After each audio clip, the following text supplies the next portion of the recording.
Good afternoon, everybody, and you're very welcome to this, the latest in MyMind's webinar series.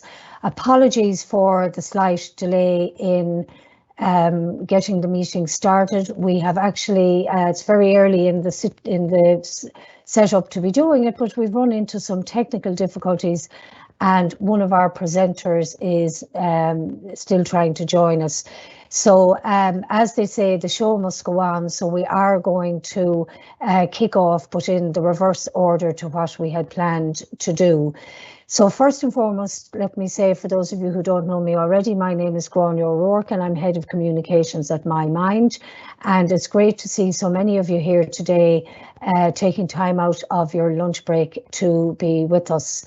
So also then just to say to you that this event is being recorded, and the video will be available probably towards the middle of next week, and Eventbrite will send an email. Now it might be later this week even, it all depends on how we get on.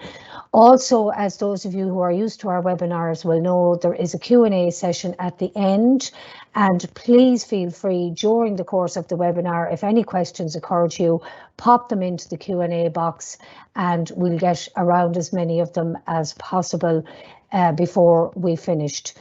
So we're hoping that my colleague John O'Donoghue, who is a MyMind psychotherapist, will still be able to join us. But in the meantime, I would like to welcome Keith Cassidy. Keith is clinic manager for Smarmore Castle Clinic, and he's responsible for the day-to-day operations of the therapy team and the operations there. Before he joined Smarmore, he has worked as a private psychotherapist and has many years' experience as the manager of another Irish treatment centre before he joined Smarmore. He also has over 2 decades of hospitality experience, and it's something he's going to talk to us about towards the end of his presentation. He has 20 years of his own recovery from addiction, as I say, that he's going to talk to us about. Keith is a firm believer in the 12-step model, and he'll talk to us a little bit about that as well. And currently he's actually a doctoral candidate in psychotherapy at DCU. So as if that wasn't enough to be going on with. So without further ado, let me hand you over to Keith Cassidy. Good afternoon, Keith, and you're very welcome.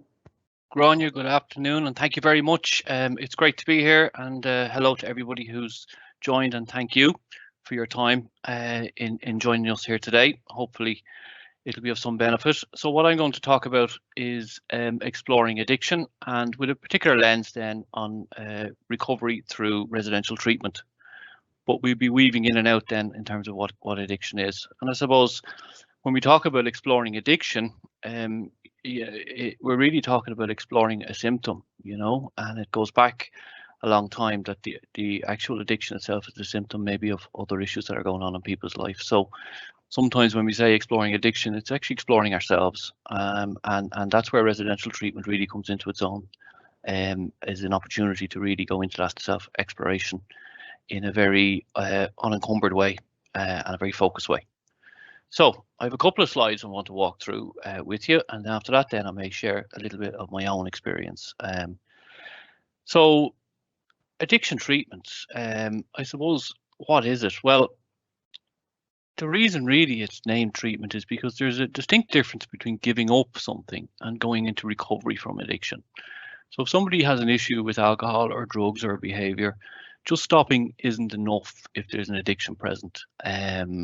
And in fact, oftentimes, you know, that's when realization comes that there may be more than just a bad habit involved, and that actually it is a deeper problem when people try to give up and discover that they can't, or that it's really very difficult. And it's a concept really of in recovery is about living life on life's terms. So really what that means is that it's about having to be able to deal with the ups and downs and the normal throes of life without having to rely on a substance or behavior to cope, to medicate, if you want, to the responses to that. So the essence of being in recovery then is to skill and resource ourselves, you know, for being able to live life and be able to kind of ride the roller coaster of life without the need for relapse back into our addiction. Residential treatment is usually a minimum of 28 days. Some services will offer an option to extend if people so wish. We in Smarmore do offer that service, others don't. However, in order for it to be effective, really, the minimum stay is a 28-day stay residentially. To the best of my knowledge, majority treatment centres are known as the Minnesota model, and that stems back to Alcoholics Anonymous. Like Rania said, I'm a firm believer in the 12-step program for personal reasons, but it's also evidence-based to be very effective in terms of the treatment of addiction. So Alcoholics Anonymous slash 12-step, and that phrase is used interchangeably, means the same thing. And they were the first organization, and they're a self-help organization, they're a self-help group, and there's no fees to join, and anybody can go if they feel they need to. From that developed other organizations such as Narcotics Anonymous and Cocaine Anonymous, Gamblers Anonymous, all based on the same principles. And what the treatment centres have done is use those 12 steps as the bedrock of the program. So people come in and they get exposed to the 12-step model, they learn about the 12-step model, they start working in the 12-step model, and that skills them up then for developing the 12-step program as part of their recovery and as part of their support after they leave treatment. Treatment really is suitable for anybody who wants recovery from an addiction. However, I suppose in my experience, I've often seen that people come to the realization that they need to go to residential treatment after trying a few other things first. So maybe they would have contacted a GP, maybe they've gone into counselling, maybe they might have just tried and stopped themselves and not been able to do that. There's been somewhat of a journey anyway, and eventually people, either the advice is given or they come to the conclusion themselves that they need a little bit more and they need to go into a residential setting. However, that's not always the case, and sometimes people will maybe opt to come in first off. The model is peer supported, and that feeds back to the 12-step ethos really. So a lot of the work is done in a group orientation together. I'm going to talk a little bit about that later on as to how that works and what the benefits are. But essentially, it's about being part of a community and being part of a therapeutic community. And I always say that coming into a treatment centre is a time out. It's an opportunity to do some very intensive work on yourself. And you know, residential treatment is a treatment experience. We talk about it here in Smarmore as a treatment experience. So in other words, it's not just about what happens in group therapy or your one-to-one. It's what happens 24 hours a day is actually therapeutic. And there's a lot of learning in it every single hour of the day. It's also a time out from the usual stresses and strains of life that can pull attention and focus away from the need to be in recovery. And there's obvious risks as well in terms of relapse or influences as well. So it's a time out from that. They say that 28 days in residential treatment is equal to 2 years just going to meetings alone. That's a statistic that has been around for quite a while. It is really a massive head start in terms of the journey to self-learning. So what is it? I suppose it's holistic in nature. What that looks like is individual to each treatment centre, I think. But from our perspective, we offer a medical, therapeutic, and support system. So one of the services we can offer is a detox facility for people who need that. That's done under medical supervision through our doctors and 24-hour nursing. From that, another part of the holistic team obviously will be the psychotherapists and therapeutic staff who work at the therapeutic level. We also have healthcare assistants, and we have a huge team of recovery advocates who are people who've been through treatment and have their own recovery as well, and are able to offer a more peer-supported piece to people in treatment. Everybody gets an individual treatment plan because I think addiction is quite, although it's one concept that covers an awful lot of substances, and I think it's quite individual to each person and their own journey in life. Group therapy is a massive aspect to the daily timetable, but one-to-one counselling also plays a significant part where that counselling relationship is developed and issues can be gone into at a deeper level. Alternative therapies are very important because it gives people an opportunity to try new things. In Smarmore, we offer equine, drum, art, and music therapy, and that's different in different centres. And the lectures and workshops is really an educational piece. And the education is around a number of different things, really. First is an education on addiction. What is addiction? And what does addiction look like, and what are the nuances of addiction, and what are the nuances of relapse in addiction. And the other educational piece, and very important, is around education on the 12 steps, and really getting an understanding and a learning on what that's about and what the work is about. And part of the work that people do in treatment is doing some step work as well. Mindfulness is a very important part of treatment, I believe. The addicted mind is a very busy mind. That's just the nuance of it. Mindfulness is a lovely technique to learn, and it's a lovely way to learn it is within residential treatment, just able to have that resource to be able to slow down the thinking pattern and to be a little bit more present. Oftentimes addiction is about escape. It's escaping pain or difficulty. And mindfulness is just bringing people to a new level of understanding and learning around being present. Family involvement is very important. The model and the belief is that addiction is a family disease. In other words, it's not just the individual who's struggling with addiction that suffers, actually the whole family. You know, anecdotally, they say that for every person who has an addiction, there's 7 or 8 people around them that are affected by it. So it's very important that the family become involved in the treatment. How that looks and what that looks like is that, well, here in Smarmore, for instance, the person would have online at the moment because of COVID, but there will be online conferences with family members and the therapist. It's about really uncovering maybe some of the effects the addiction had. Maybe there was a lack of awareness or just a lack of connection to what was it really like to live with the person who was in addiction, and also not only to look at the past and to process that, but also to look to the future, to what life in recovery is going to be like. What's the hopes and expectations for everybody involved when somebody leaves treatment, and to be able to explore that and develop that. Really, that has to happen more than once. It's more than once throughout your treatment, so it will be an ongoing part of the program. And exercise, in the spirit of self-care, I think exercise and good food is very important. Given that oftentimes people come into treatment in a poor way, physical condition, we can look after it medically, but then there's skills development. So we write an exercise program into everybody's treatment plan as well, and they can use the pool or they can use the gym here, and they be really encouraged to do that. So how does addiction treatment help? So I've just done a little graph here, and the first thing on top of that you see is called breaking isolation.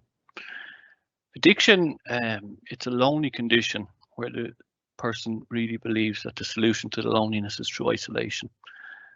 Oftentimes, you know, through the nuances of the addiction, through the survival of the addiction, and through the consequences of it, people are left alone.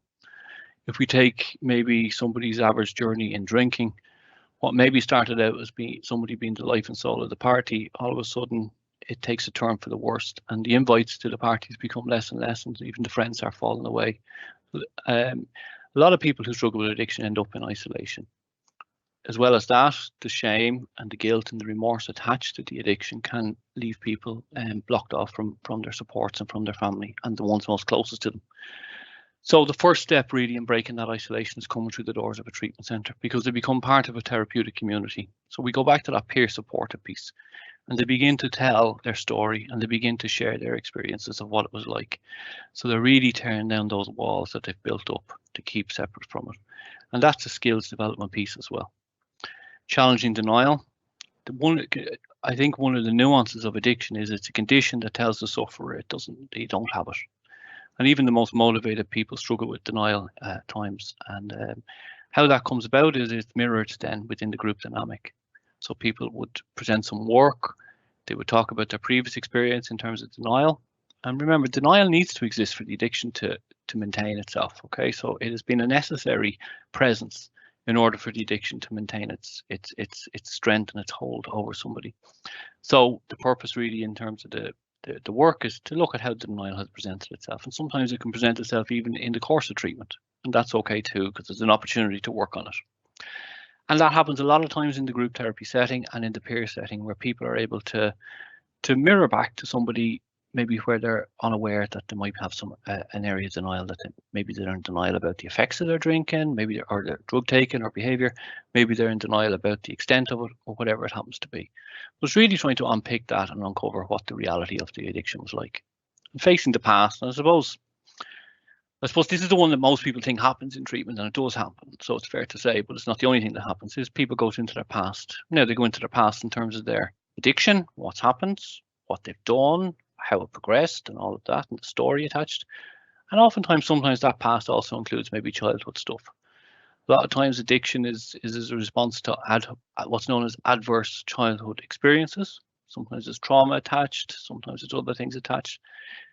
I would be very clear that addiction treatment doesn't address these things, but it does help people become aware of their past, and there's more work to be done. And first part of that is just sharing about it and exploring it and opening up about it. So yes, I think that there is a large part of the therapeutic process that is involved in that. Learning new ways really is about two things really. It's about learning new ways to be sober, and that's in the here and now in the treatment centre with other people who are in recovery. So that's learning about the peer support and learning to be a peer support and learning to give feedback and to receive feedback and to give support and be able to receive support. And it's also about learning new ways when we leave treatment. And it's very important that that skills development is done as well. So it's about what will life be like after treatment? How will I be? What do I need to look at? How will I navigate, the work drinks party every Friday evening or whatever, and learning new ways to do that, and learning new ways then in terms of what my life will be like, and including meetings and aftercare and all of those things into it. Building bridges really for me goes back to, well, predominantly the family, if there's issues there, or if there's breakups, or if there's stuff that needs to be processed in the course of treatment, but also, learning that where the bridges maybe need to be built in other areas of your life with friends, maybe with work or employers. So it's looking at that as a piece of work. And finally, sober skills. There's a conception out there that addiction is a relapsable condition, and I don't really agree with that. I'd be very strong on that. And I think proper sober skills, proper relapse prevention techniques, and awareness can really go a great deal to help prevent any relapse that may happen. It's not an automatic, and it's not a foregone conclusion that relapse will happen. Many people recover from addiction and don't relapse. So I suppose in that sense, it's about learning those skills and what needs to happen in each person's life in order to develop a good, strong, solid foundation. So in the spirit of that, really, I'm kind of looking at after treatment, because again, it's a good head start, but life really needs to take on a new way after treatment. So this is where people are brought to, and hopefully that they can develop these supports. So the top of that goes through the 12-step meetings. It's a very important aspect to this program, that people have an awareness and a willingness to engage in 12-step meetings. We would help them identify their local meetings. That's less so now because of Zoom. I think it's actually quite a positive thing because people can access meetings across the world, but we still help them in terms of what meetings they may be able to access. And the flip side of that, you'll see, is a sponsor. So a sponsor is somebody who's been through the process before in the meetings. So they have a bit of a head start on the person, and their job is to guide the person through the 12-step program, help them integrate into the fellowship, into the structure of the meetings, and also get the work going in terms of the 12 steps as well. And again, we would be and the evidence speaks so clearly that the importance of a sponsoring in the steps, that we would help people establish sponsorships while they're still in treatment, so that support is waiting for them when they get out. And the other side of that is aftercare. What aftercare is, and all treatment centres offer this. It's a weekly group therapy meeting for everybody who is in treatment, and it gives a more intimate group experience than maybe the 12-step meetings have. So you can bring a little bit more of a personal feel to stuff that you might need to tease out and get that feedback, and also give that feedback. And we look for a 2-year commitment for that. And I think it's very important. And again, statistically, people who complete an aftercare program after treatment and continue with all the other supports are far ahead in terms of their probabilities of attaining recovery and not relapsing. And finally, counselling. Like I said, treatment is a fabulous, intensive 28 days of work on yourself, but it doesn't end there. And this is where maybe services like MyMind come to the fore, where we would encourage people to seek out, and we would make referrals to counsellors that would help people with issues that may have come up during treatment, whether those traumatic issues or trauma issues, or whether they're childhood relational or attachment issues, we would try and find a counsellor that we could help, that the person could get a referral to and get support from. That for us really is the gold standard of a support after treatment, and it's very, very important that, you know, if all of those are embraced, we really feel that there's a really good chance that relapse doesn't have to happen, and a very good life in recovery can actually happen. So I'm going to kill these slides now. I'm just going to talk very briefly for about 4 minutes about, you know, my own journey, because as Grania said, I am in recovery myself. I went into treatment in 1997 for alcoholism, and I never had a drink, haven't had a drink yet. I always say that because I'm not done today at a time, and I still hold on to that. So, you know, when I was I was physically in a very bad way when I was drinking, and I had damaged myself, and I was in college at the time. But I tried to keep a lot of it secret, but it wasn't secret. It was very obvious to people that I was having an issue. So I had tried a few things myself, and it wasn't working. So eventually it was suggested to me that I go into treatment. And in treatment, in that suggestion, I really grabbed onto it with both hands, because I felt maybe there is a solution here, because nothing else was working, and I was really frightened that maybe I was caught up with this, and it wasn't possible that I could be one to give up. So I absolutely grabbed onto the idea, although I still, in terms of that denial, was still there, that I didn't think that they would take me because I wasn't bad enough, but they admitted me there and then, actually.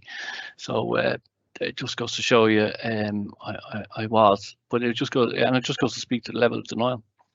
So anyway, when I got to treatment, I suppose up to that point, I started drinking very young, and the minute I drank, I suppose I felt that it fixed something for me. I felt I was out of step all the way through life, and I wasn't quite in step with the world, and I didn't quite fit in with the world. But the minute I found alcohol, I think I found two things. I found it eased my anxiety to be with people, and also gave me a way to be with people, and an opportunity to be with people. And, you know, it was from that I really kind of developed, you know, what turned out to be the solution actually ended up becoming the problem for me, because although it did work for a period of time, I did cross that line into addiction, and it did become a problem. So eventually everything that it seemed to fix, actually it exasperated. So I ended up really, by the tail end of it, more anxious than I was when I started out, and more disconnected from society than I had been when I started as well, and in a much worse condition, physically and mentally as well, and emotionally. So I do remember, you know, being admitted to the treatment centre. My first night there, I just felt I'd fitted in, I belonged. I'd met the people there, and I just felt all of a sudden I'd met people who really spoke my language and understood me. And I remember it was the first decent night's sleep I had in years, was the first night in treatment. And from then, I kind of made a decision to take it on and use the 28 days to the best of my ability, and really grab it and learn as much as I can, and do whatever I was suggested for me to do, because I just knew this worked. I could see it. So that's what I did, and I kept with the aftercare, and I kept with going to meetings as well, and I maintained the supports that they suggested I maintained. And it gave me, I suppose, it gave me a sense of belonging, and it gave me an entrance into a club of AA as well, for that I belonged, and with people I belonged as well. And I really enjoyed life in recovery, even though I was young at the time. I didn't feel that I was missing out on anything, and I was really kind of embracing the fact that I was in recovery, and I was proud of the fact. So it come from being deeply ashamed of the fact that I was an addict to being very proud of the fact that I was in recovery. And I suppose today that's been a long journey, and it has led me to becoming a psychotherapist, and even at that point I knew I wanted to work in treatment centres, because I knew what work was done in treatment centres, and I wanted to be part of that because of my own experience in treatment centres, and I want to be part of the solution for people. And today I'm very grateful, actually, that I'm an alcoholic, because what my addiction to alcoholism did was force me to reset myself. I was very much on a trajectory of inauthenticity. I very much was making my decisions according to what maybe other people expected me to make. And I didn't really stop and assess things. I was on an automatic pilot mode. And there was a career and a lifespan ahead of me that wasn't really me. And I didn't even see it at the time. It was only in recovery I got to see it and assess it. and redirect myself into something that's a little bit more authentic and more me and more true to myself. And I wouldn't have been able to do that if I wasn't in recovery. So for that, really, I'm very grateful. And I'm also grateful that it's led me to a career that helps people, because I don't think I would have ever done that either. So it's kind of a snapshot, because I can't encapsulate 20 odd years of recovery in this period, but there is, there is hope. And a lot of people who work in treatment centers, a lot of people who work with people who struggle with addiction have recovery. And what they do is they deliver that hope that there is recovery possible. And people can recover from this. It is very, very doable. It's just about picking the phone up and asking for help, because it's there. And I'm going to leave it there and pass you back to Grania. And thank you for your time. Later on, I'm happy to answer any questions that might come up. Fantastic, Keith. And particularly when you got thrown in there at the deep end by having to go first, because poor John, we were having the technical issues with him. But just while I give John a minute to put his slides up into the system, just to introduce you to John. He is John O'Donoghue. He's a practicing psychotherapist and has worked with MyMind for the past 10 years. John works with people who have a whole range of issues which contribute to mental health distress, but he particularly specialises in the area of addiction and trauma. And he's going to talk now in a more general way than Keith has done about the topic of addiction.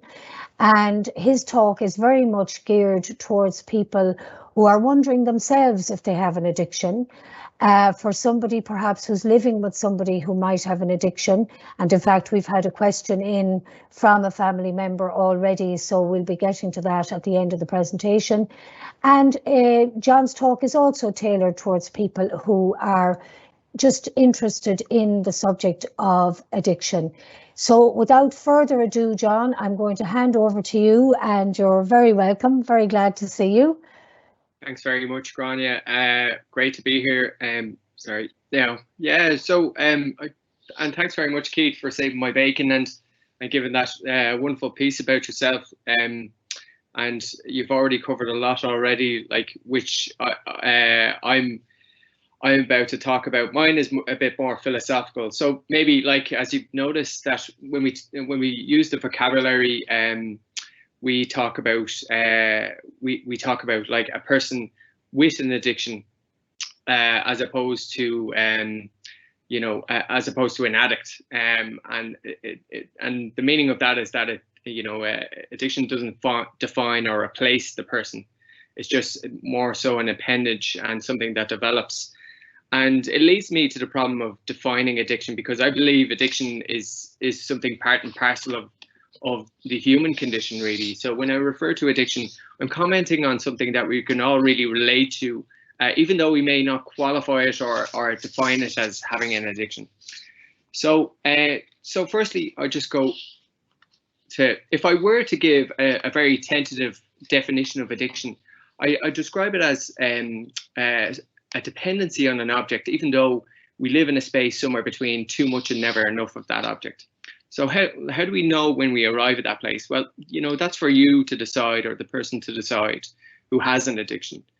And because addiction is a subjective problem, it's another reason why the defining addiction can be a problem. So, but we may overlook this also, but like dependencies can be observed. We can see it as far back as infancy, like notably at the weaning stage of infants, when they try to wean themselves off the breast or the bottle. So we know that we can be dependent on something when we when we separate ourselves from that object, or if it's taken away from us. So, sorry, I just got my slides here. So, but we may not like qualify it or recognize it as an addiction, perhaps because the term addiction seems to have a negative connotation, which historically referred to like abnormal behavior and feeling not normal. And I think, in a way that there's still a kind of a stigma on mental health, and that kind of plays into it. So for the present presentation, I'd much rather question the who and the why of addiction. And the first question really is easy enough to answer. Who can develop an addiction? And I argue that anybody can develop an addiction, as I stated earlier, because it is, as I say, part and parcel of human life. And I think, you know, what Keith was saying earlier, when you're trying to live on life's terms, and that's you know, why I would say, like, it's kind of like part of the human condition. So the why of addiction is a bit more trickier to explain. One school of thought is that a person with an addiction is making an attempt at medicating oneself to deal with a psychological pain or a tension or an unease that can be only eased by resorting to the use of an object or a substance at frequent intervals. And this is why the current discourse on drug use is moving historically from like a criminal issue, like in terms of like the misusing of illegal drugs, to a health issue. In other words, that a person can't help themselves in their addiction. So generally, people look for a root cause as to why they developed an addiction, but the reality is that there can be multiple causes, or perhaps no identifiable cause as well. So it's not so easy to put my finger on this one identifiable reason and say, like, aha, this is why I've developed an addiction. But even though we do look for reasons to give us answers, and generally this might help us to recover from being in the throes of addiction, just as Keith was talking about in relation to dealing with areas of the past. So I want to look at some objects of addiction, okay? So there are a number of objects in which, you know, we traditionally we see as coexisting with an addiction. So alcohol, drugs, gambling, cigarettes, sex, pornography, like video games, chocolate, tea, coffee, and biscuits. Now, the ones at the other end of the scale, we wouldn't really qualify. We more typically joke that we're addicted to it, but we wouldn't really qualify it as having an addiction. But if you were to quit your cup of coffee, you might succeed at this, but you might also find that days where the urge to drink coffee arises. So I'm playing into my own maybe addiction. So in this list, what is important for discussion is the degree of harm it inflicts. So harm can be a relative thing depending on the person. So let's look at a few examples, right? So the first one is economic harm. So such as, like, an example would be mounting drug debts. Then to be physical harm, like such as sexually transmitted diseases, hepatitis, or blood clotting in terms of like injecting heroin, for example. Psychological, such as poor decision making or pseudo hallucinations that can come up because of the misuse of drugs. Or emotional, it can be like you know, experiencing panic because you have a drug debt, or blackmailing others, or depression because obviously you're using chemicals to manipulate your emotions in order to get a high or a stimulate or to relax, and that has a side effect and a cost. And then there's relational, such as a marriage breakdown or neglecting of personal responsibilities. You know, so these are the more severe harms, which are typical red flags in having an addiction. The problem can be if the person with an addiction doesn't see the problem. Perhaps they still can rationalize their substance use and maintain their ability to go to work, pay bills, etc. And this can be frustrating for the loved ones and significant others who suffer their own form of harm, which are mostly emotional, relational, and psychological. So I'd like to propose a barometer for change, okay? And it involves 3 questions. So, for example, if I see myself as having an addiction, I might say to myself, and this is the first question, living in this way does not make me happy. If so, why? So I have to list the reasons why. Or I might say, living in this way does not make my partner, my child, my parents happy. And if so, why? And then I might be thinking, okay, like I have an addiction and it's hurting my loved ones. Or if I am a significant other, a loved one, or I might ask myself, living in this way does not make me happy. And if so, why? Because I'm seeing my loved partner or whoever, slowly kill themselves.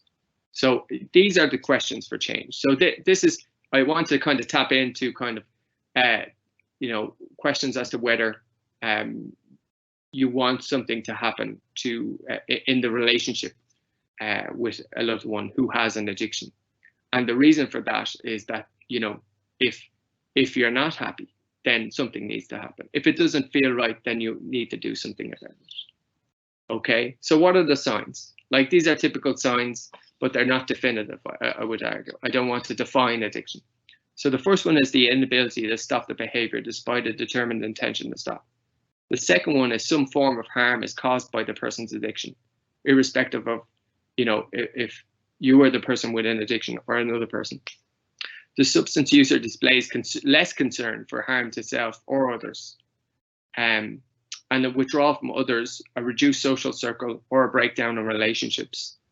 And in combination with the above, an irritability when challenged. I was going to say an irritability when challenged in general, but in COVID, we're all kind of irritable, like I would argue these days, so those are the signs. So what can you do about it, right? So I split it up into two groups. One is for the persons with an addiction. There are support groups, there's 12-step groups, AA, NA, Gamblers Anonymous, or you could talk to friends who you're close to. There's an addiction counselor you can go to. There's many of them around. MyMind has them. Going to your GP for support if you need detoxification, if you're misusing drugs or alcohol. Residential rehabilitation, which Keith has excellently outlined, and he's outlined all of the kind of features of it, which I highly recommend. And for those living with a person with an addiction, there's family support groups. Talk to friends who you're close to if you can, or individual therapy if that's not the case. So the idea behind it is that you question your own feelings and emotions, and the point is, if it doesn't feel right, if the family circumstance that you're in is not right, then something has to change, and it's either your actions. If the person doesn't want to change their actions, then it's and as a loved one, you're going to have to do something about it, about yourself and how to deal with it. And there's no correct answer to it. It's just having those questions and looking for a solution. So on that note, I'm going to leave it there, and I want to thank you for your time and appreciate you coming today to listen to me and Keith, and I'm going to hand you back to Grania. Thank you. John, thank you very much indeed. That was terrific. And obviously apologies for the technical challenges at the start, but I think everything worked out very well. So my sincere thanks to both yourself and Keith for such a really good, informative presentation. And I like the fact, John, that you didn't set out to define addiction, because I think it is one of those indefinable things, and it's different for lots of people, and it covers such a wide range. I know that somebody who is an alcoholic, for example, mightn't see themselves simply as an addict, but they might see themselves as holistically as an alcoholic and how that affects them, etc. So guys, we have a lot of questions, and I'm keen to get through as many of them as we can. So I'm not sure which of these, which of you guys wants to take this one, but let's have a look at it. So thanks for your input. And this is from the brother of an alcoholic, and I don't have a name, who is in recovery. He's doing better, the brother. He's 2 months sober after a chaotic period, but his addiction and behavior has caused a lot of hurt in the family. And this brother is now wondering, how can an alcoholic act so horribly and say such horrible things? So, John, do you want to take that first, and then we can see what Keith thinks of that? Yes, absolutely. So 2 months sober after a chronic period with his addiction and behavior has caused a lot of hurt in our family. So, I suppose the problem is like the question of where's the brother? Is the brother living with the family? Is the family having to deal with the brother who's recovering? And you see all of those kind of like, you know, when you're in recovery and you still have to manage the emotions and you're still trying to make sense of all of it. And sometimes the problem can be is that you can't even ask a question for fear that, you know, for fear of, you know, triggering something. And then on the opposite end, for the person who's in recovery, they're maybe on a sort of hypervigilance that, you know, the family are thinking 24/7 that they're going to relapse. So everybody's on tenterhooks sometimes. The point is that it's not that you have to challenge your brother or anything like that. I think the point is, you know, you should only kind of probably talk in a more reasoned way, and the brother's going through his own journey. So there could be a potential for, you know, relapse, even though you know, relapse isn't the absolute end destination. Yeah. But what I would say is he needs to, or you know, like, it doesn't give him a license to be hurtful to family members, is what I'm saying. So that needs to be addressed. But at the same time, you know, like, it's the brother who's responsible for his addiction, and it's none of the family members can take on that responsibility. So that's excellent, John. Thanks a million. That makes a lot of sense. Keith, what do you think? Absolutely, yes. Fully agree with John's take on it. I suppose I would say that it's great, first of all, that your brother's in recovery, and that's a very positive place to be looking at this from. But you're not responsible for his recovery. He's responsible for that. And it's also important, you know, that it goes back to when I was talking about the family, that actually the family need to recover, not just the person with the addiction. Because, and this is a classic example, that there's been a lot of damage done and a lot of things said, and it requires a recovery journey for the family members just as much as for the person who has the addiction. Now, there are supports out there for people who want to embrace them. So when I talked about Alcoholics Anonymous, there's also an organization called Al-Anon, which is a mirror group, but specifically for family members of alcoholics to go to and get their supports. So that there are supports out there, and also counselling, and maybe, you know, one-to-one counselling, or maybe family counselling could be an option down the road, just to process the hurt and the pain and the issues that might have arisen during the addiction. Addiction is a very divisive condition, and it can be, you know, it can leave a lot of pain and a lot of scars, and it's important to recognise that and to work on it from that perspective. It is really a family condition, but yeah, you're not responsible for his recovery, but you are responsible for your own. Excellent, Keith. Thanks a million. John, I have a more general one here now that I'm going to hand to you, if that's okay. I'm not doing them in the exact order they're there. So please, how can we help people to control addiction? So have you any thoughts on that? Yeah, if addiction teaches us anything, it's the very center of the problem is that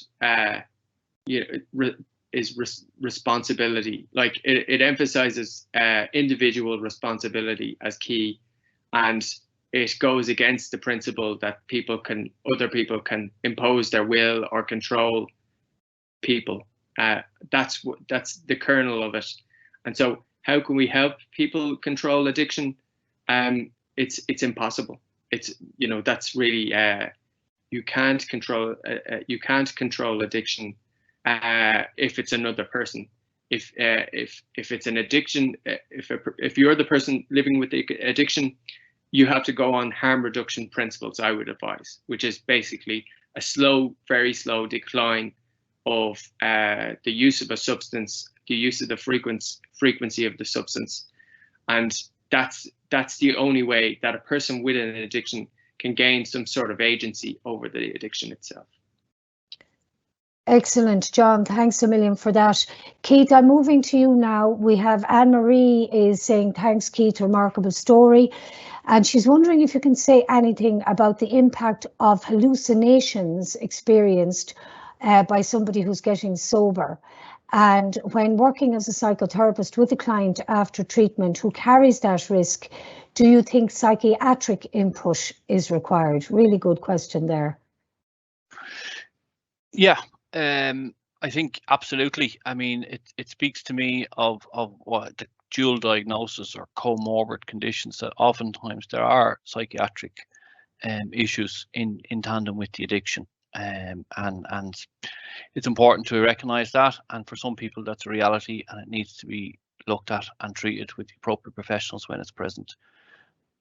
I'm not too sure about the question around hallucinations. I think during the detox phase, it's very important to be medically detoxed as a result of that, because that can happen. And particularly detox from alcohol is very, very, very dangerous without medical intervention. Afterwards, I think it's psychiatric then if there's a full detox and there's still that hallucination. I think it's important that somebody gets to speak to a psychiatrist. Thanks a million for that, Keith. John, I'm back to you with this. Now, it's not dissimilar from the previous question about, controlling addiction. So how can we help people to control craving? So it's quite nuanced, I appreciate, but I'm just wondering, is there anything that you can suggest there? Yeah, like cravings can be quite difficult, like, in the sense of, like cigarette smoking, for example. Like, there sometimes cravings come at, if you've been smoking at, let's say 1 o'clock, 3 o'clock, 5 o'clock, the chances are when you quit cigarettes, the cravings will appear at 1 o'clock, 3 o'clock, and 5 o'clock. So it's important to have something to substitute for that. Try to be in less stressful environments. Very hard to say if you're working in a stressful environment.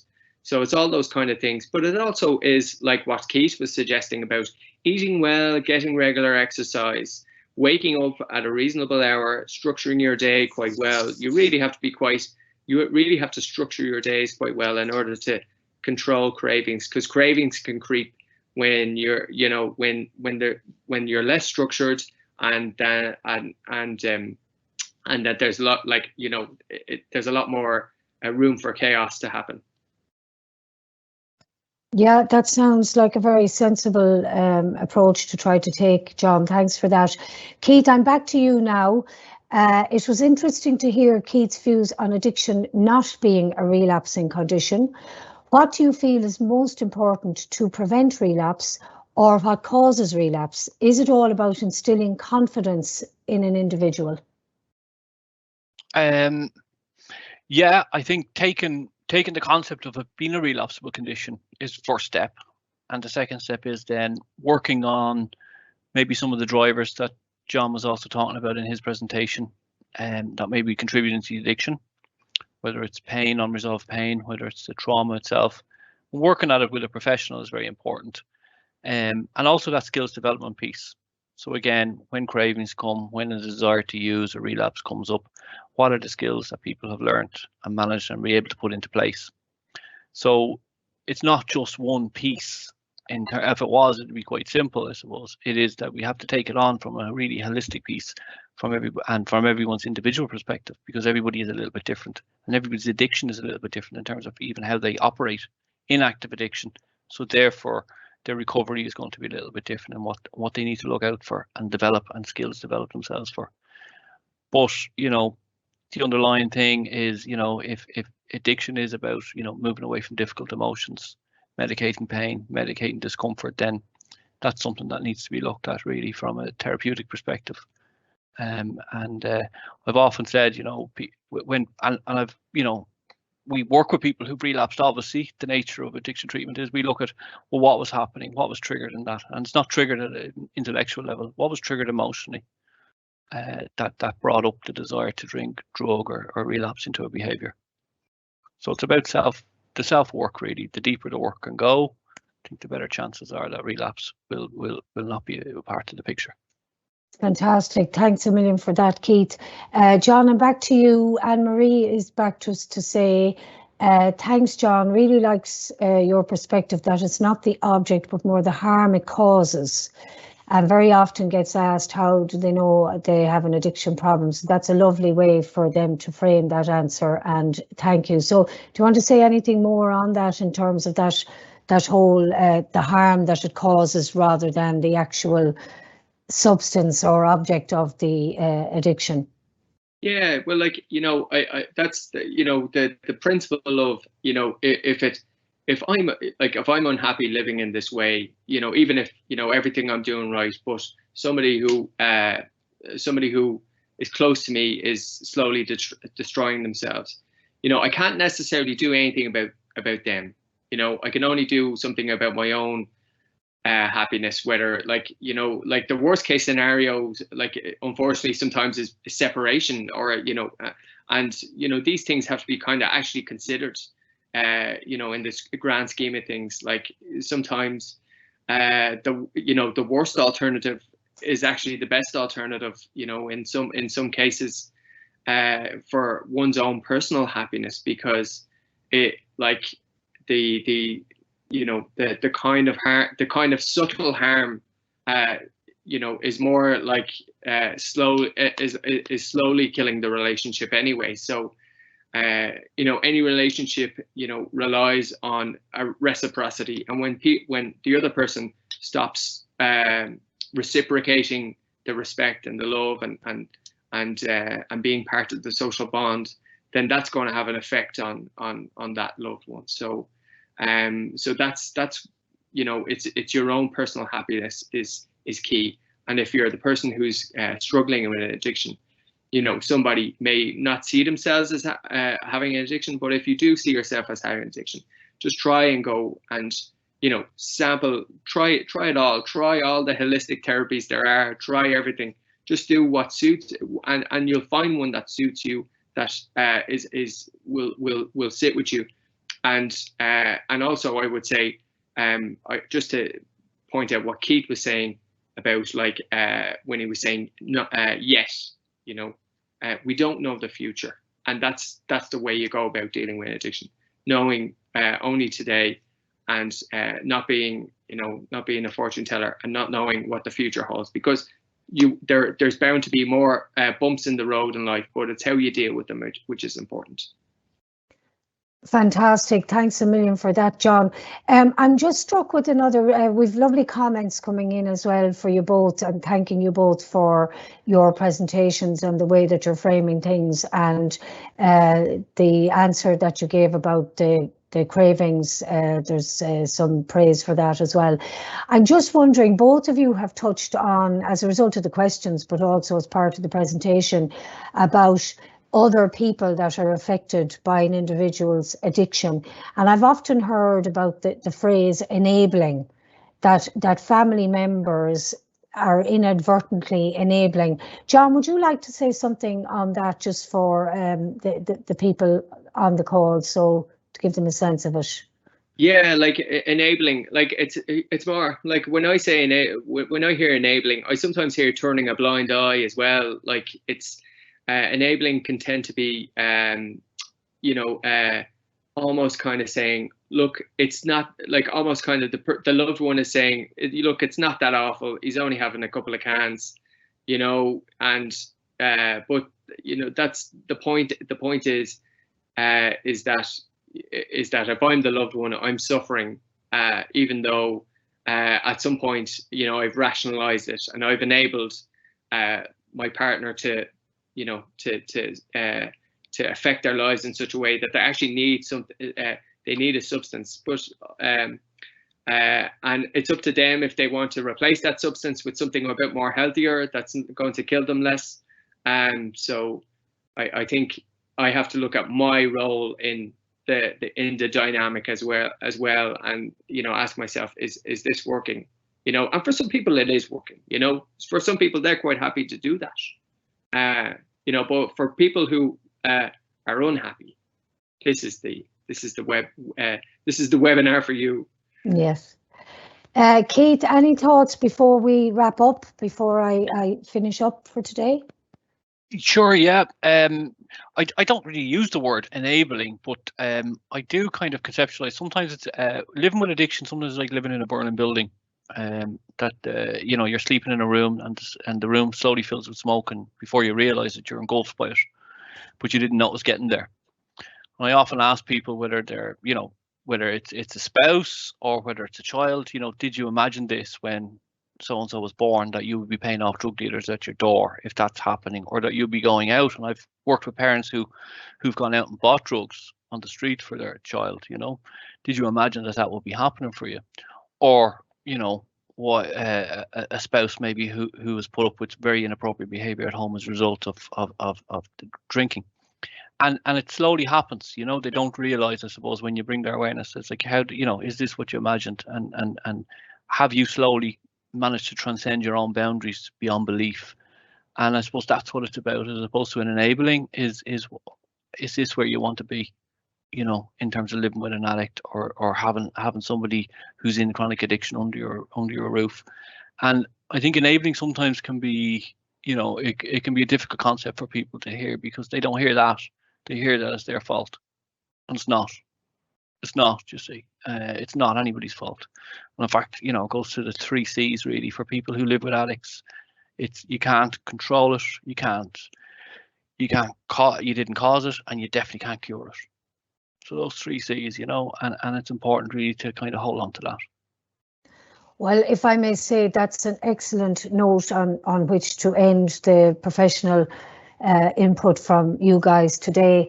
Thank you both so much. I have to say, it's been really, really good, and certainly the feedback from the people who engage with the Q&A has been very positive, and I'm really appreciative to you. Normally I start the webinars and I include a bit about the technology and how it might let us down. But I that's not usually the first thing I say, so it was interesting to start the webinar with that this morning. But thankfully it all worked out fine in the end, and as the fella says, we're all where we're meant to be at any given time. So again, Anne-Marie has come back to say thank you all, that was great. So that's lovely to hear. And as I say, there will be a copy of this video up on both websites, MyMind and Smarmore, hopefully by the end of this week, but certainly by early next week. And if you missed any of it, or there's something you want to look back at, you will be able to do that. And I really appreciate that people took time out of their lunch to join us today. It's really good. And again, I would say thank you all for your engagement. Thanks again to John and Keith. Please do keep an eye on our social media channels for the next webinar. We do have a couple of things planned for June and July, so that's the best place to have a look at them. And as you know, they're all free of charge and open to all members of the public. So I'm going to wish you all a very good day. Thank you indeed very much. And until we meet again, please do look after yourselves and look after each other. Take care now.